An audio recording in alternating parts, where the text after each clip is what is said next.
Hey, Dirt Farmer Jay here from dirtfarmerjay.com. Today I'm going to show you a cord winding method that is used both in the building trades as well as in the audiovisual realm.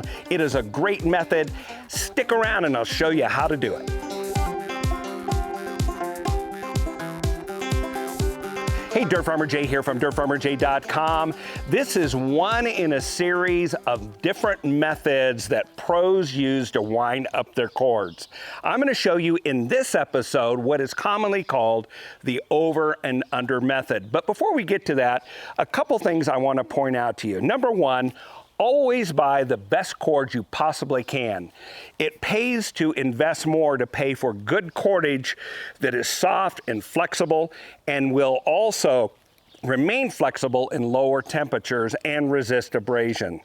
Secondly, when you get the cord, usually from your retailer, it's either going to be wound up in a round shape like you see here, or it'll be in a loop with a sleeve. And the first thing you want to do is take that out of that packaging, stretch it out across the lawn or someplace on the driveway or whatever it is, and leave it out for a couple hours in the sun to warm it up and to release the memory in the cord so it's ready to coil up in the method that you choose to do. Now what I'm going to do is show you what's called the over-under method, and I'm going to give you the pros and cons of it. So let's get started.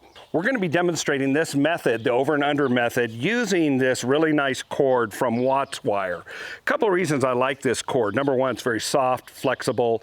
It's rated for outdoor use in an oily environment. So wherever you're working, it's going to serve you well. This 50-footer also has a triple tap on the end that is really nice here, and it illuminates when it's energized, so you now have power at the tap. So here's what you do. You're going to create a medium-sized loop. Don't do these little loops like this.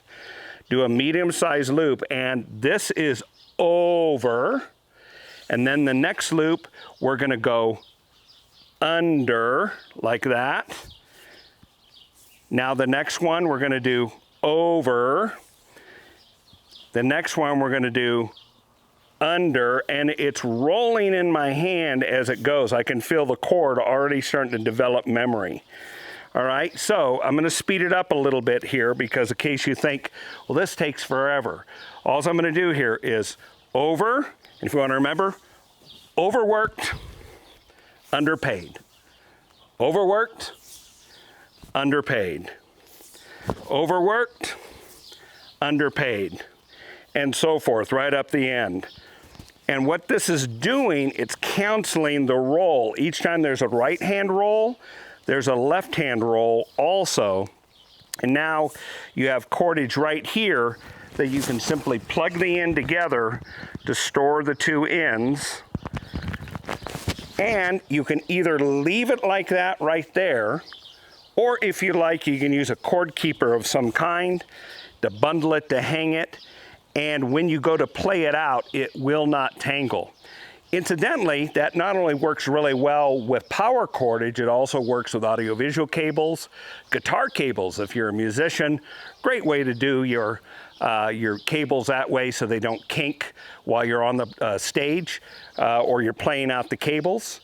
And this also can be used, believe it or not, with air compressor hoses. So when it's time to throw out the hose, you don't end up with these big kinks. And what's really nice about this is this will lay flat. All right, let's talk about the pros and cons of this. The pros is that even in cool weather, you're going to end up with cordage that lies a lot flatter and therefore reduces trip hazard. So that is a big one. Number two, you're going to end up with a lot less kinks and knots and that sort of thing. So this is a time-tested method, as I said, used both in the AV industries and in the trades, whether it's heavy construction, framing, whatever it might be. Cords that are wound this way perform flawlessly by laying out flat and with a minimum of kinks. So what are the cons? Well, number one, you need to develop the technique until you understand how to wind the cord dependably each time and so it hangs right. Number one. Number two, if someone grabs the cord from the wrong end and, for instance, takes this end and pulls it through, you're going to end up knotting this up. So like any of the methods will show you, you need to know how the cord was wound and then how to unwind it. So there's a couple of cons on that, but those are pretty minor. Well, that's it for the over and under method, but if you'd like to check out the other methods that trade professionals use across the world, check out this link over here where we'll show you one of those methods. And then also, while you're at it, check out this video that YouTube thinks is perfect for you. And so do we. Until the next time, this is Dirt Farmer Jay from dirtfarmerj.com, enjoying a twist-free cord.